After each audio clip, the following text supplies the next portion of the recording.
History of the Jesuits by Edmund Paris. There is no other person more qualified to introduce Edmund Paris' book, The Secret History of the Jesuits, than Dr. Alberto Rivera, a former Jesuit priest under the extreme oath and induction, who was trained in the Vatican and briefed on the history of the Jesuits. This information is factual and fully documented, and it should be read by every Bible-believing Christian in the United States and Canada. The Bible says, quote, "My people are destroyed for lack of knowledge," unquote. Hosea chapter 4, verse 6. Dr. Rivera's introduction. The most dangerous of men are those who appear very religious, especially when they are organized and in a position of authority. They have the deepest respect of the people who are ignorant of their ungodly push for power behind the scenes. These religious men who pretend to love God will resort to murder, incite revolution and wars if necessary to help their cause. They are crafty, intelligent, smooth, religious politicians who live in a shadowy world of secrets, intrigue, and phony holiness. This pattern, seen in the secret history of the Jesuits, spiritually speaking, can be seen in the scribes, Pharisees, and Sadducees at the time of Jesus Christ. This same evil spirit directed by the Roman emperors to issue the 10 murderous decrees to persecute the early Christian church.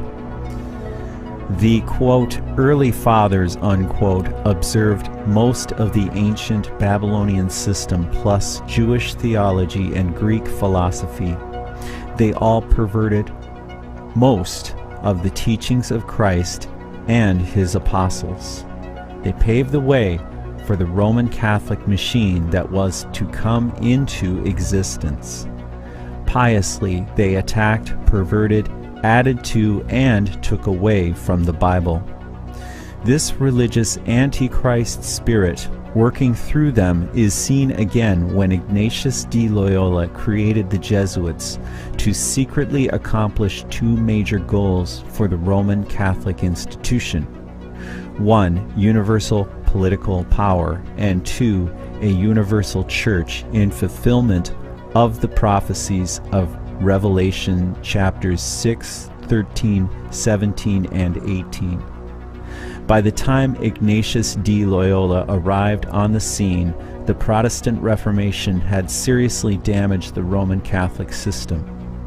Ignatius de Loyola came to the conclusion that the only way his, quote, church, unquote, could survive was by enforcing the canons and doctrines on the temporal power of the Pope and the Roman Catholic institution.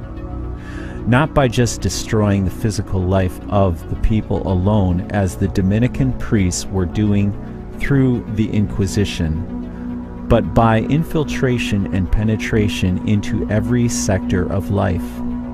Protestantism must be conquered and used for the benefit of the popes. That was Ignatius de Loyola's personal proposal, among others, to Pope Paul III. Jesuits immediately went to work, secretly infiltrating all the Protestant groups, including their families, places of work, hospitals, schools, colleges, etc. Today, the Jesuits have almost completed that mission. The Bible puts the power of a local church into the hands of a godly pastor. But the cunning Jesuits successfully managed over the years to remove that power into the hands of denomination headquarters and have now pushed all the Protestants denominations into the arms of the Vatican.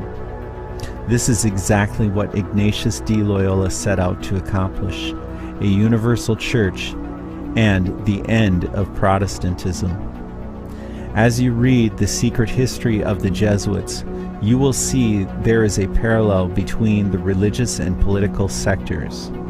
The author, Mr. Paris, reveals the penetration and infiltration of the Jesuits into the governments and nations of the world to manipulate the course of history by setting up dictatorships and weakening democracies such as the United States of America by paving the way for social, political, moral, military, educational, and religious anarchy.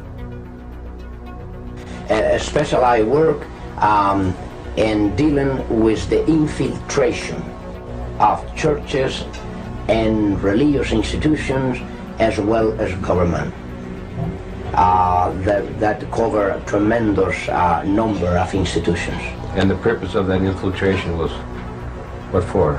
Well, the purpose is what the Roman Catholic system has all the time as her own purpose, is to infiltrate, to penetrate all the areas of life where the Roman Catholic can have control and access for the coming world government. Simply put, this country and this world benefit from your commitment to Jesuit principles, to being men. As a graduate of another great Jesuit institution, Xavier University, I have great affection for the value and purpose of a Jesuit education. What that means is, in preparation for that world government, the Roman Catholic institution, especially since the establishment of the Jesuit order in 1541, throughout these 500 years, they've been in preparation and through infiltration and penetration of every level of society in order to take over the world politically and religiously. What a beautiful day the Lord has made. Holy Father, on behalf of Michelle and myself, welcome to the White House.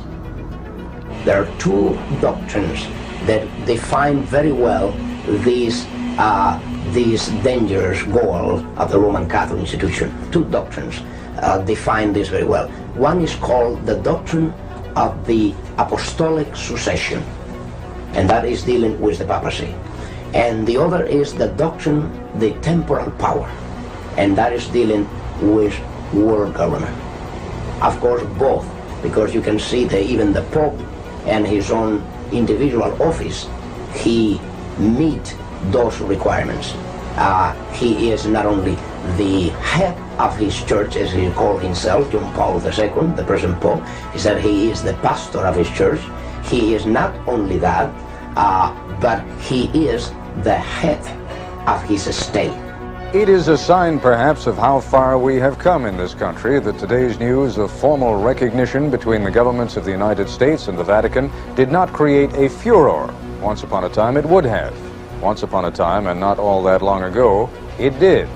From the time of President Washington, that was the first president to be utilized by the Jesuits. If you were not aware of that, President Washington already was initiated by the Jesuits to bring about the first communication with the Vatican ever known in this country. From there on, President Reagan, throughout all this time, President Reagan has come to fulfill the greatest moment in the history of this conspiracy, because no other president has come as close as President Reagan with the Vatican, and even not even John F. Kennedy. What that means is they have done to President Kennedy, to President Reagan, what they were not able to do even through a Roman Catholic president. And nevertheless, I will say this: the religious belief of President Kennedy is nothing more, nothing else than another expression of Catholicism. Perhaps I need to clear this. Roman Catholicism is not only the Roman Catholic system. Roman Catholicism is still, and it has been at work outside the Roman Catholic system. What that means, there are many daughters of the Roman Catholic system outside the Roman Catholic system. And as there are many daughters, these daughters have children, and of course President Reagan fit within that picture. His relationship with the Vatican today brought about several things. One of them is the diplomatic relationship with the Vatican. Second, the preparation for the signature of a concordat between the Vatican and the United States. And if you want to know, this never took place overnight. President Reagan was prepared and initiated for the task that is performing today as President of the United States by the Jesuits of Rome, and the time that he served as a star in a movie that was very well known and still being shown today, a very old movie about the football team of Notre Dame. New Rockney. That's correct. This is the time that the first contact was made by the Jesuits with Reagan. We were on the way back from London on the jet plane, and there was a man dressed in a uniform like the Catholic priests wear, and he was conducting himself not like a priest you'd see in a movie, very friendly. He was a very sophisticated type man, and people could sense that. And I never thought I'd see him again, but in Baltimore at the airline station where the baggages come off, well, I turned around and there he was next to me, and I just turned to him and said, "Hello, friend, are you a Jesuit?" And he says, "Yes," with a big smile. You see all of his teeth. And he was very happy with himself. I said, "Well, listen, I'm very interested in the Jesuits. I've read some about them. And what would you think about the Council of Trent and what was invented in the Council of Trent and the infiltration of the Jesuits into Protestantism and the use of the Jesuits through organizations like the Illuminati and the futurism theory, the secret rapture that they invented for the Protestants?" And I talked about a lot of those things, and he had a metamorphosis take place. His face became rigid, his smile went away, and he looked me right in the eyes and he said, "You know quite a bit, don't you?" Like he never expected it. And I told him that you know, I was one of the Protestants that got away. And if he could realize that if somebody like me knew those things, just imagine some of the other of God's people that know those things and are willing to tell anybody about them. And it was an amazing situation how that man's face changed. And he thought he was like in one identity, but all of a sudden he realized that these dark secrets of theirs, they're being found out. And I'll never forget that. Would you consider that Jesuitism to be an occult secret society? It is an occult secret society from the point of view that the Jesuit order, what you know of the Jesuit order and what everybody knows of the Jesuit order is not the truly Jesuit order. What that means is even the Jesuits within the Jesuit order, they all are not knowing the secret society, the inner secret society that they are surrounded by.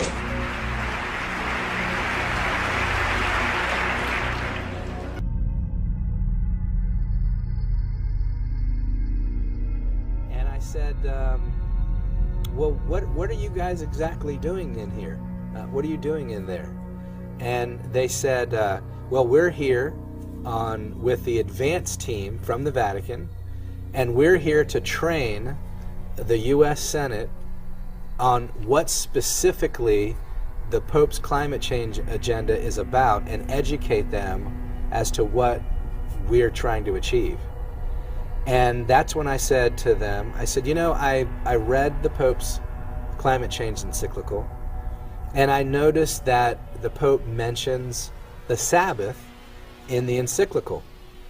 And he talks about animals having a day of rest, and I'm putting two and two together, and it looks to me like the Pope wants to have a Sabbath rest for the land, a Sabbath rest for the environment.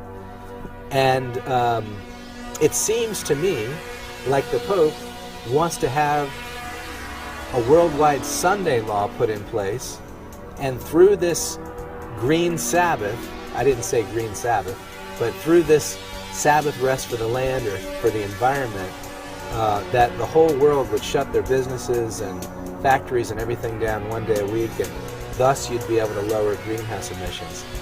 And he looked at me and he goes, that's exactly what this is about. And with that, they just turned on their heels and walked away.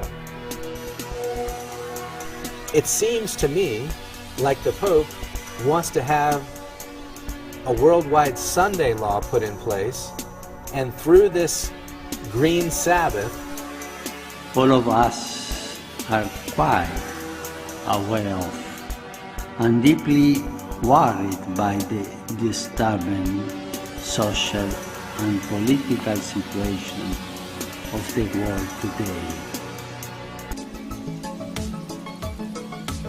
I tell you what, when you learn the truth, it sobers you up. You take your faith seriously. You take Christ seriously. You take the scriptures seriously. And you take history seriously. You take prophecy seriously.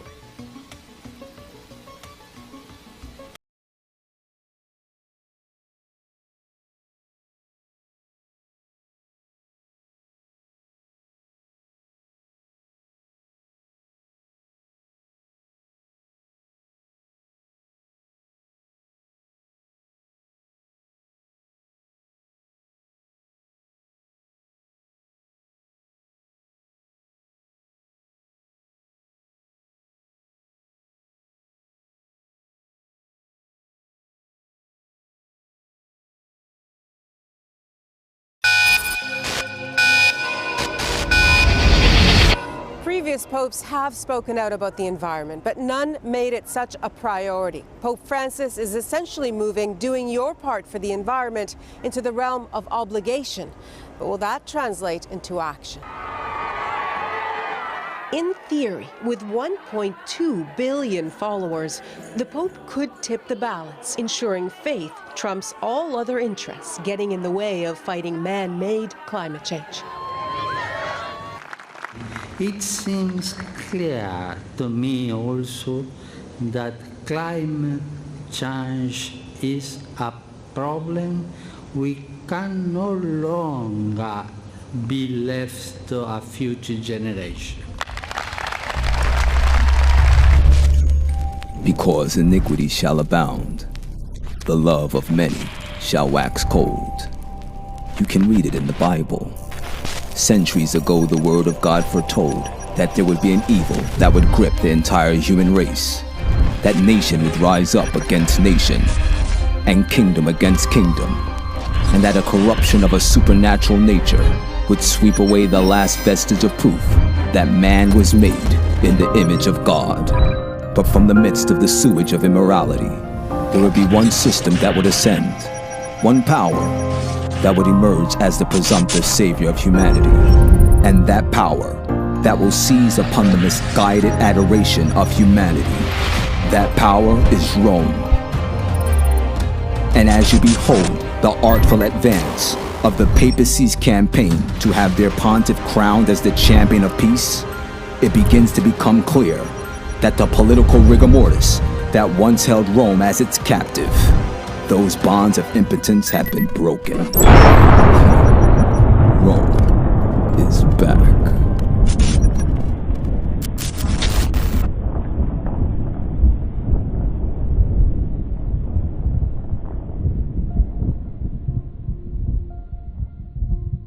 Let's take something like climate change. Let's. We just got back from Antarctica, and Antarctica is melting, Greenland is melting as fast as they can. Sea levels are rising, yet many people are putting their head in the sand. If I can change how the country thinks about this as a serious, immediate threat, not some distant, vague thing. Which is crucial. If I can encourage and gain commitments from the Chinese, that then allows us to leverage the entire world for the conference that'll be taking place this year in Paris. If I'm able to do all those things now, when I'm done, we're still going to have a heck of a problem. But we will have made enough progress that the next president and the next generation can start building on it, and you start getting some momentum. However, you have people, for example, Senator Einhoff, who's throwing snowballs, who's saying that the greatest hoax perpetrated on the American public is that we can do anything about climate change or that it's even real. That's disturbing. So you have a very sane and rational plan, but we're not acting in a sane and rational way. Yeah. Well, and I'll tell you, climate change is an example of the hardest problems to solve. The hardest thing to do in politics and in government is to make sacrifices now for a long-term payoff. I guarantee you that the Republican Party will have to change its approach to climate change because voters will insist upon it. The challenge on something like climate change is there comes a point of no return. And you do have to make sure that we get at this thing quick enough and with enough force to be able to make a difference. Why is the resistance so strong?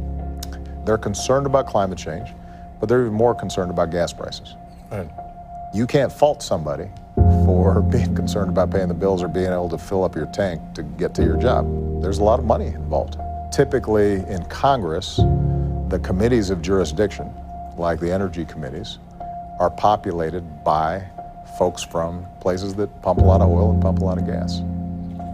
Donald thinks that climate change is a hoax. All of this with the global warming and that, a lot of it's a hoax. It's a hoax. I mean, it's a money-making industry, okay? It's a hoax. I think it's real. I did not. Science is real. I do not say that. And I think it's important not say that President Trump believes climate change is a hoax. The concept of global warming was created by and for the Chinese. Yes or no? Does the president believe that climate change is real and a threat to the United States? You know what's interesting about all the discussions we had through the last several weeks have been focused on one singular issue. Shouldn't you be able to tell the American people whether or not the president still believes that climate change is a hoax? Climate change, does he still believe it's a hoax? Climate change is made up, I guess, by the Chinese. And that all those scientists across the world, well, they must be in on it. Oh, every world leader, the biggest meeting ever, are here unanimously with the unanimous scientists wanting global government and global taxes to save the earth. It's time to resist the anti-human New World Order. It's time to break the chains.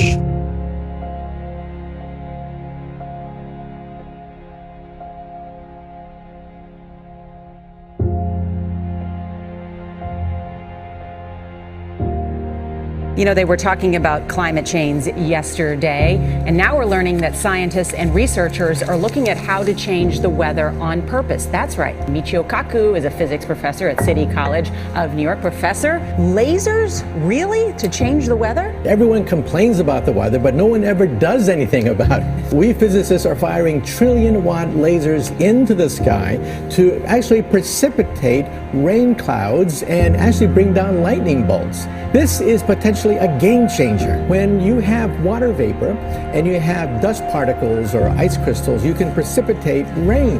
By firing trillion-watt lasers, you rip apart the electrons, creating what are called ions, and these ions act like seeds, like dust particles, bringing down rain and even lightning. This fascinates me in part because, too, I remember reading the stories that China had used this during the Olympics, that the USSR had used this after Chernobyl to create rain clouds. I mean, did those really work then? We have some of these capabilities now? The CIA used this to bring down monsoons during the Vietnam War, to wash out the Viet Cong.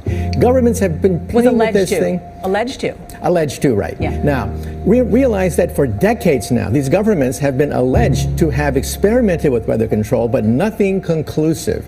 This time we're bringing in the laws of physics rather than simply waving our hands and uttering mumbo jumbo. Some people have grown tired of waiting for Mother Nature to bring relief and have decided to try and take matters into their own hands. Craig Funky is flying me to the edge of a violent thunderstorm. You see how nice and crisp the top of that cloud is up there? Yeah. But the former commercial pilot isn't some adrenaline junkie courting danger. He's a cloud seeder, chasing this menacing storm to squeeze out extra rain for the drought-stricken farmland below. This is Craig's job, firing chemicals into the clouds in a controversial attempt to modify the weather. He's literally a rainmaker. That dark, thick cloud over there has lots of moisture in it. That's part of the cloud that we see. It actually looks heavy with rain. Cloud seeding has been used around the world for decades. So we came to South Texas to find out if cloud seeding can really maximize our most precious resource, or if it's just a romantic notion that doesn't hold water. If you look at the cloud as a factory, we're inducing a lot of raw material into the factory so that the factory becomes more efficient. And more productive. Consequently more productive. Oh, I see the flare. Yeah. It looks like he's painting the sky. The flares are shooting millions of silver iodide and calcium chloride particles into the cloud, where they collide with drops of water and ice and produce even more moisture. Then, usually within 20 minutes... So what is this white smoky stuff over here? That's rain. That's rain. Yeah, that's rain. All this is rain out there. We are told the Sunday law will be enforced under many guises. But here's one: to combat climate change.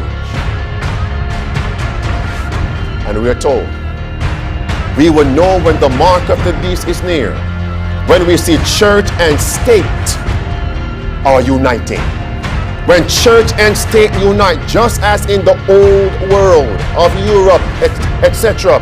When church and state unite, and the church dictates to the state, and the state becomes the church in essence, a Sunday law is near, and we are nearing that crisis.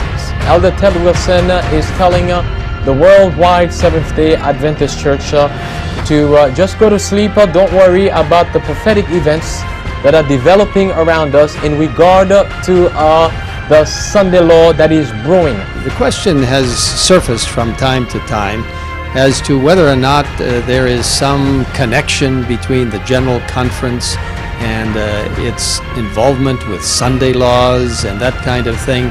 Also, strange rumors that have been floating around in the internet for a number of years, actually, that the Pope has contacted the United States President, who has contacted the General Conference President about national Sunday laws and all of this.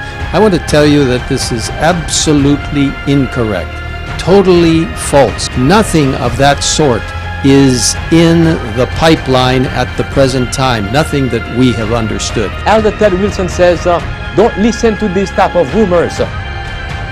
There's nothing in the pipeline at this time. There's no Sunday law. We'll let you know when there's something going on.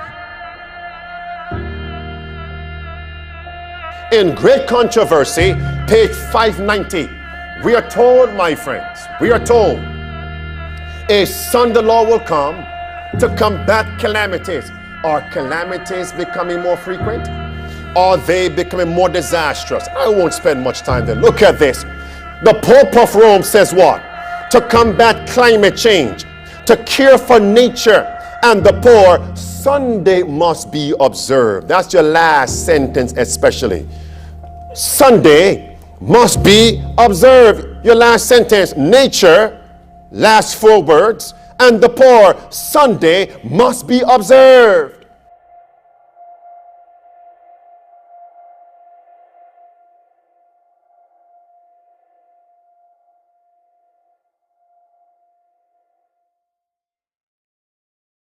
And Venezuelan leader Hugo Chavez has once again accused the United States of playing God. But this time it's Haiti's disastrous earthquake that he thinks the U.S. was behind. Spanish newspaper ABC quotes Chavez as saying that the U.S. Navy launched a weapon capable of inducing a powerful earthquake off the shore of Haiti. He adds that this time it was only a drill, and the final target is destroying and taking over Iran.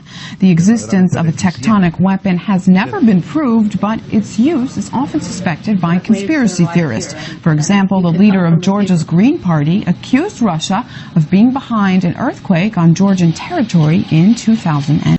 For those of you who have been monitoring the developments around the Olympic torch in London and again yesterday in Paris, where Tibetan demonstrators and other anti-Chinese activists attempted to disrupt the Olympic torch run, you get an idea in snapshot form of the fact that we're living through some very, very unusual and very dangerous times. As Lyndon LaRouche has been repeatedly warning in recent weeks, in response to the worst financial collapse perhaps in history certainly the worst financial collapse in modern times, the forces aligned with the British Empire, the City of London financial oligarchy, allies and assets and dupes throughout Europe, and particularly here in the United States, are in a drive to provoke a third world war centered around Eurasia, particularly targeting the major Asian powers, namely China, Russia, and India. I've already indicated at least one aspect of the provocations currently being carried out against China. We had the activation of riots in Lhasa, the capital city of Tibet, back at the beginning of March, and this was an escalation point in an anti-China campaign that's been going on for well over a year and has up until this point been focused on repeated attempts on the part of the British and on the part of the Cheney neocon apparatus in the Bush administration to provoke a cross-straits crisis targeting China and blowing up the situation between China and Taiwan. That effort suffered a substantial setback in the recent Taiwanese elections, but nevertheless, the commitment to provoke a major crisis with China continues unabated. So we now have the Tibet flank. China is also a major target of the destabilization that's been going on for the past several years in Darfur, in that part of the Sudan, where China is targeted because of its investments and offers to build infrastructure in Africa in return for access to petroleum and other strategic raw materials of the African continent. This is considered to be a real no-no by the oligarchs in London and their allies in Paris and other European capitals, who have historically viewed Africa as their private looting ground where they carry out population genocide and then steal the raw material wealth of the African continent. We are very, very close to World War III. The Russians saw the push by President Bush at the NATO summit to have NATO membership extended to Georgia and the Ukraine, two countries bordering on Russia, as an existential threat, as a virtual declaration of war against Russia. The Chinese are looking at the destabilization being carried out now ostensibly around the Tibet situation as a targeted provocation coming out of the United States against China. They see President Bush's hosting of the Dalai Lama at the White House several months back as a provocation. They see Speaker of the House Nancy Pelosi's visit to India, where she bowed at the feet of the Dalai Lama, as a provocation. We are very, very close to World War III.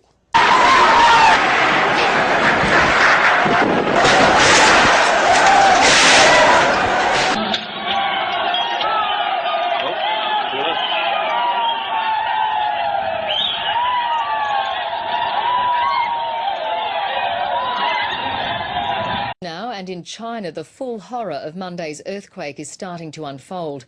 As rescuers push to the heart of the disaster, they're finding entire towns virtually obliterated. According to one report, the death toll is now well over 20,000 and rising by the hour. The blueprint for HAARP, High Frequency Active Auroral Research Program. What does HAARP do? HAARP is a large antenna where we beam radio frequency energy up into the upper atmosphere, and we create on a small scale what the sun normally does. The assignment came that the Navy and the Air Force were to manage the program. Applications discussed in the patents included destroying missiles. Communications control and disruption were included. There were some other ideas, both to possibly modify weather and finally to lift a portion of the upper atmosphere further out into space where hopefully it would be able to deflect missile trajectories. In 1983, I did radiotomography with 30 watts, looking for oil in the ground. I found 26 oil wells over a 9-state area, and 100% of the time was accurate with just 30 watts of power beaming straight into solid rock. HARP uses 1 billion watts beamed straight into the ionosphere for experiments. Picture these strings on the piano as layers of the earth. Each one has its own frequency. What we used to do is beam radio waves into the ground, and it would vibrate any strings that were present in the ground. We might get a sound back like, and we'd say, that's natural gas. We might get a sound back like, and we say that's crude oil. We were able to identify each frequency. We accomplished this with just 30 watts of radio power. If you do this with 2 billion watts, the vibrations are so violent that the entire piano would shake. In fact, the whole house would shake. In fact, the vibrations could be so severe underground that could even cause an earthquake. HARP can create some of the effects that the sun creates that are similar to the aurora borealis. HARP can paint designs in the sky, if you will. You know, it can take the beam and move it in any pattern that the scientist who's doing an experiment might want to do.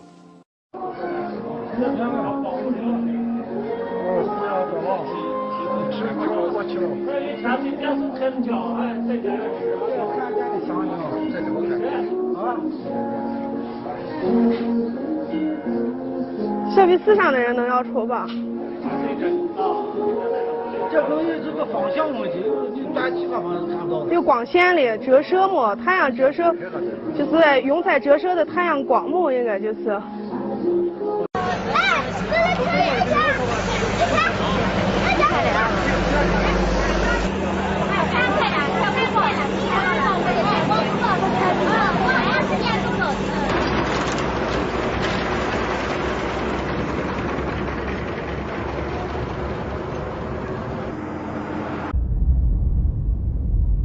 Quake struck China. Roll it.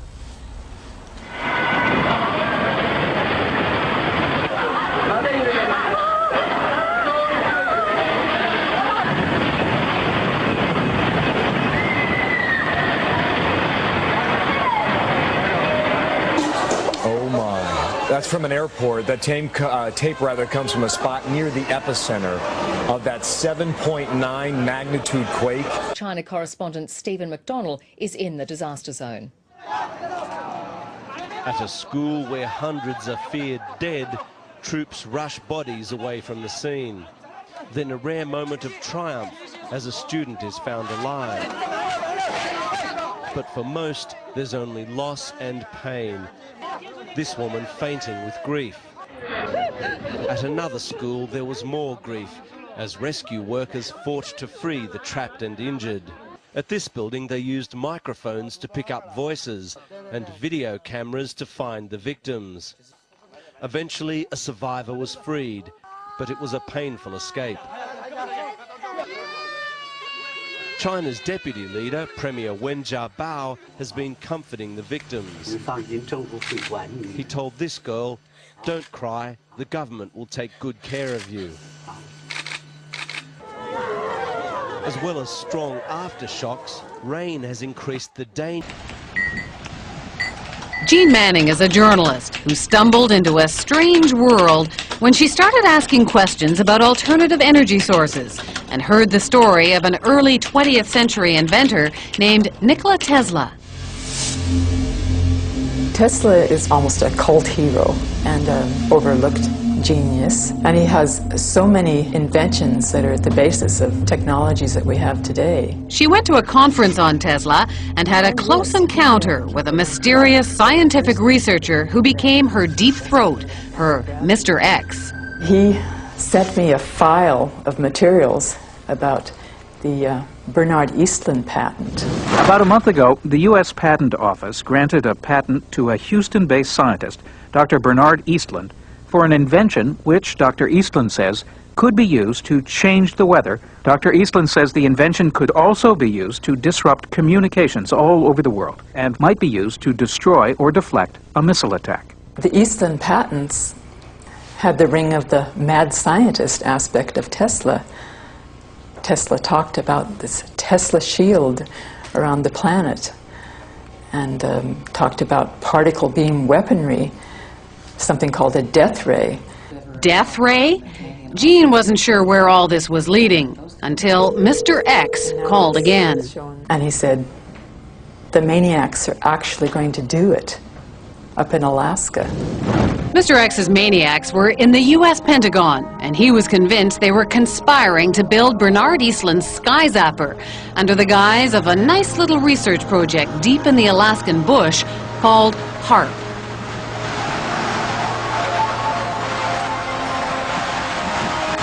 The basic concept is to build a very large antenna, then to utilize a large amount of power and to beam those radio waves up into the upper atmosphere.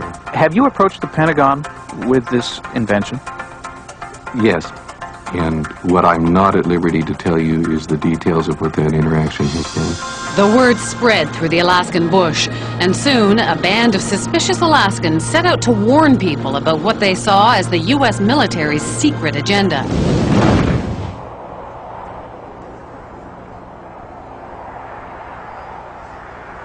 And what you have with HARP is sort of the universal hammer for geophysical warfare. Nick Begich is the chief conspiracy theorist. So when did you know that you were onto something?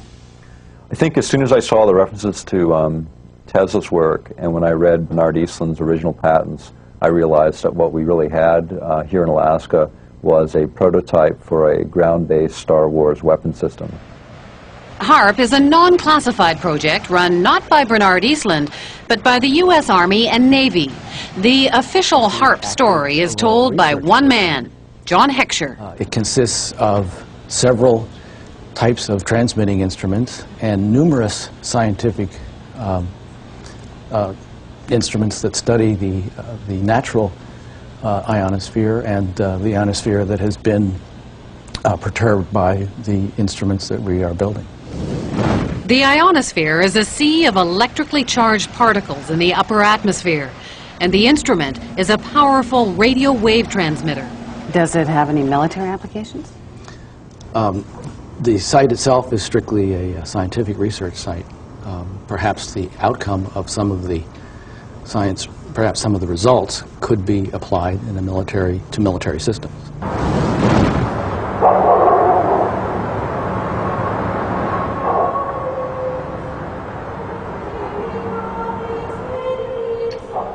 Just a little physics project? Jim Roderick isn't buying it. He's been gunning for the real goods on HARP, and his weapon is the internet. The military is incapable of doing pure science. Science is conducted by them for application in weapon systems, for no other reasons. From his shack in the middle of an Alaskan village, Jim and his co-conspirators around the globe have been tapping into databases.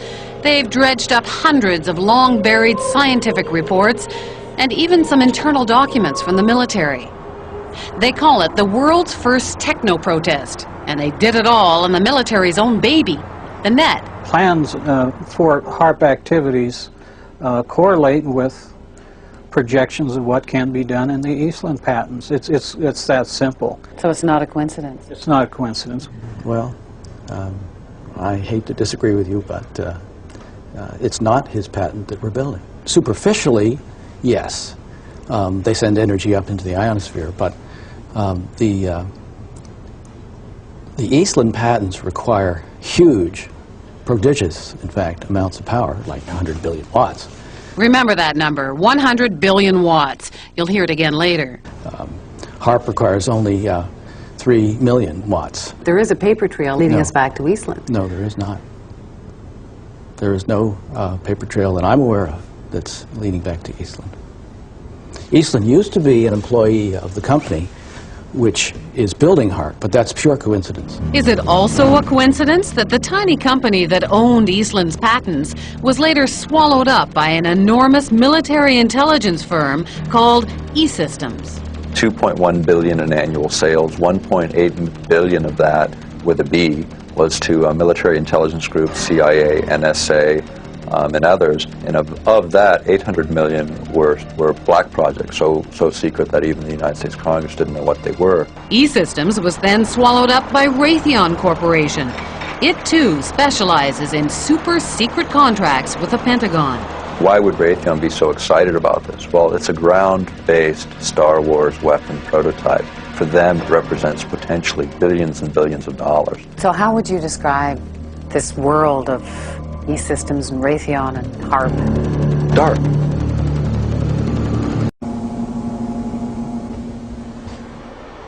There's a lot of people around here that have a really lot of strange ideas, and I think many of them are pretty bizarre.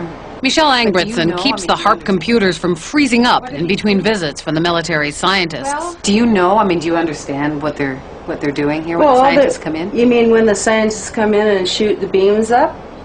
Yeah, they're shooting the beams up, and I think that heats a little small space in the ionosphere, and then you've got guys that are sitting on computers, and you've got people putting up weather poles that measure weather and everything like that. I mean, there's something spooky going on here.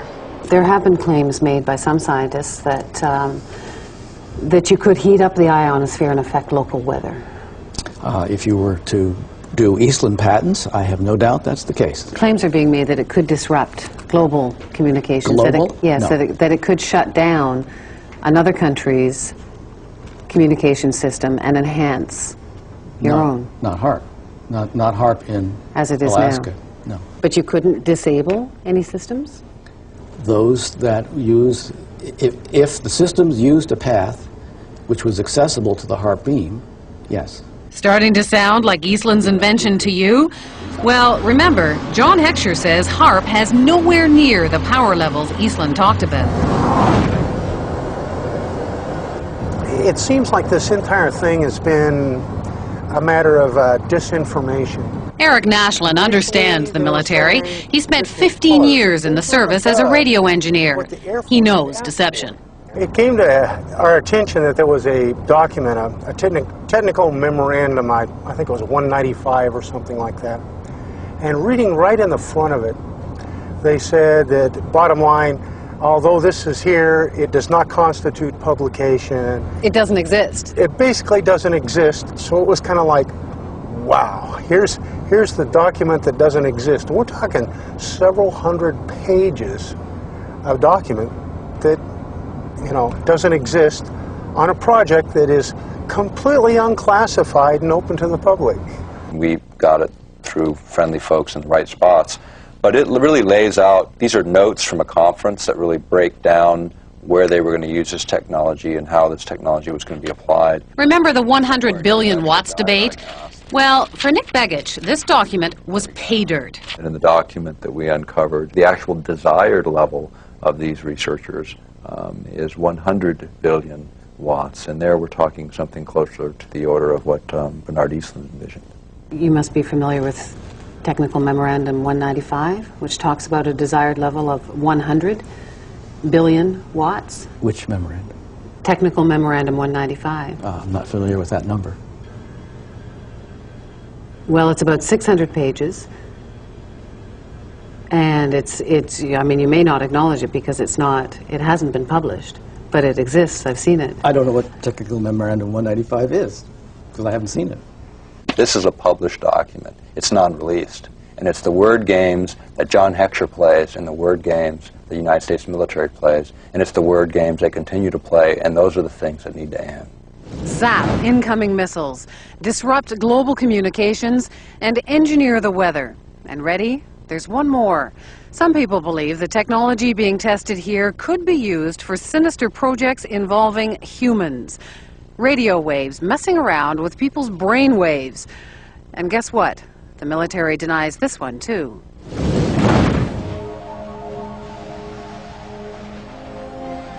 the human mind is subject to being affected by radio frequency energy, and that's what this device is.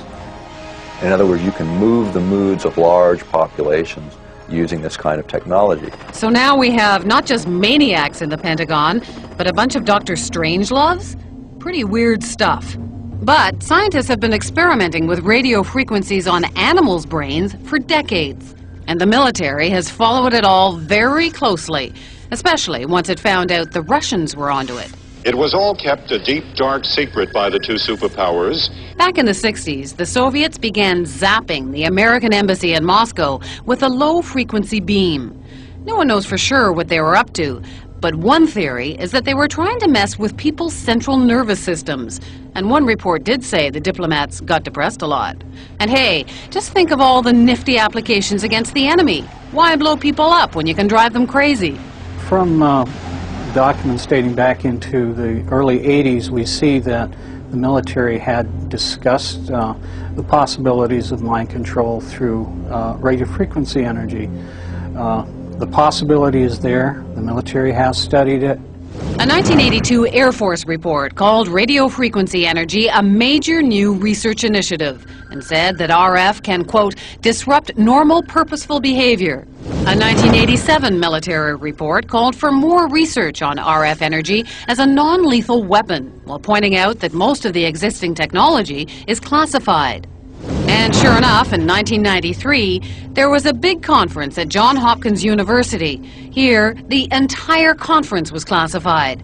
But the agenda wasn't, and weapons using extremely low radio frequencies, or ELFs, were listed as a very attractive option.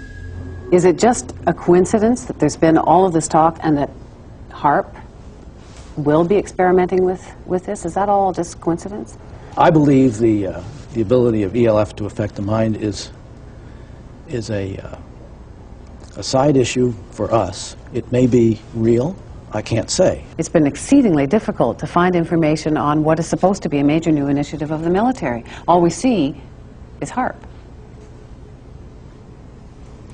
Well, then I'm being kept in the dark, if that's the case. The question is, could they, would they? And we believe they can, and we believe they will. Somewhere, at some point, all of this technology merges at some level within the Pentagon, and it happens to be in Alaska, and it happens to be now. Ben Eastland actually was pretty interesting. And what he said is that when he went to DARPA, and he knew Tony Tether on a first-name basis, he was running DARPA at the time, and most of the directors, and when he went around and sort of talked to them about mind effects, what he said to me is, when I asked him to come to the conference, he said, well, on a scale of 1 to 10, 10 being the least interesting, 2-3 years ago I would have said no. He said, but now it's a 1 or a 2 because as he went through DARPA, nobody was laughing anymore. They take it very seriously. I mentioned I have a website. There's some DARPA documents there that deal with this subject that are unclassified. We have probably 700-800 pages of documents there, materials there, and that stuff's all free. I encourage you to go there. It's earthpulse.com, EARTHPULSE.com. So the mind effects issue became important to me and was important prior to getting involved in this work. And I want to talk about some of the things that, these are just to remind me so I don't forget. This book, Between Two Ages, this is Zbigniew Brzezinski. Many of you remember him. He's one of the founders of the Trilateral Commission. He was National Security Advisor to Jimmy Carter when he was President of the United States. This book was written when he was at Columbia University back in the early 1970s. What's important in this book from my perspective is if you read it today, it's a history. It's not a forecast. It talks about what would happen as a result of technologies from the Americas, Africa, Europe, Eastern Europe, Asia. If you read it today, it is so right on in terms of his predictions. And some would say it wasn't a prediction, it was a conspiracy. If you're in his shoes, it was planned. We already talked about that. But it did happen. What he quoted was a guy named J.F. Gordon MacDonald. MacDonald was a science advisor to Lyndon Johnson. He was a professor of geophysics at UCLA. And what he said is, if we could ever figure out how to electronically stroke the ionosphere in just the right way, we could return a signal to the Earth that would manipulate the behavior of populations over huge geographic areas. Now, what was important about that is, in 1969, when he made that quote, and in the early 70s when it was re-quoted by Brzezinski, the technology, as far as we know, didn't exist. HAARP provided that way to electronically stroke the ionosphere in just the right way. Now, going back to this slide, this is a high-frequency transmitter that, through primary and secondary effects, can actually cover 16 decades of frequency, everything from very low frequency to visible light, by manipulating the signal and manipulating components of the natural environment. Think about it as if you're plugging in with this little bitty small transmitter into the Earth and then being able to manipulate the Earth by manipulating the energy itself and being able to capitalize on that energy, which is huge amount of energy that the Earth has available to it if you could figure out how to trigger it. And that's really what a lot of HAARP was all about. Now, this idea of Earth-penetrating tomography in the ELF range, within that range, if we think about sort of where our brains are at, in our deepest states of sleep, 1 to 4 hertz, delta state, where we're really out cold. Theta, running approximately 4 to 7 hertz or pulses per second, vibrations per second. This is where you are in that kind of twilight stage between awake and asleep, where you're conscious of your dreams. This is where 3 to 6-year-olds spend most of their time.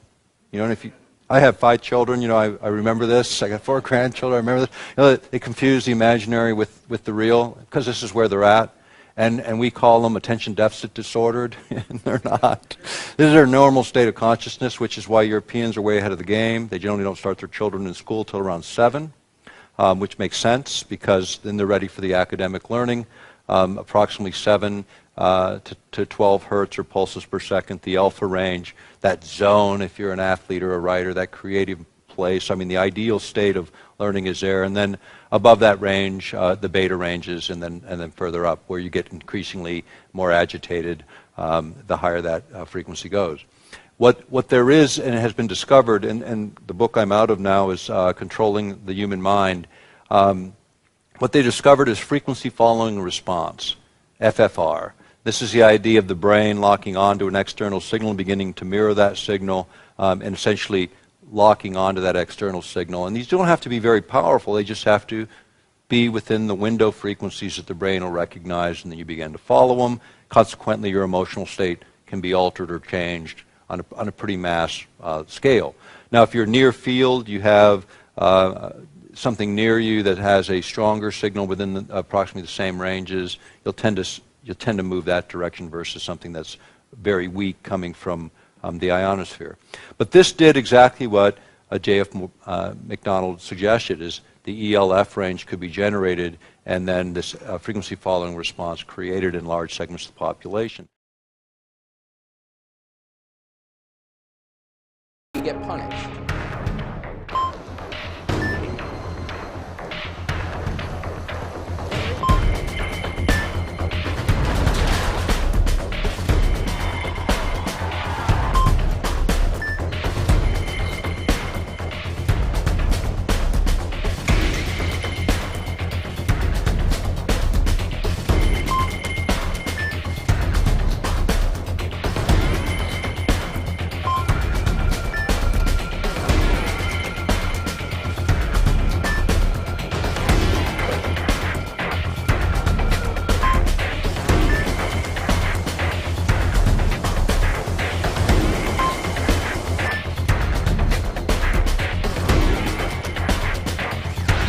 We've never seen anything like this. Nope. The waves are triple the size of a human being.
When the storm hit, President Obama got to look like a leader. He was being a leader. Meanwhile, Governor Romney had to go back to being a private citizen. I don't agree with Obama on everything, but I respect him and I trust him.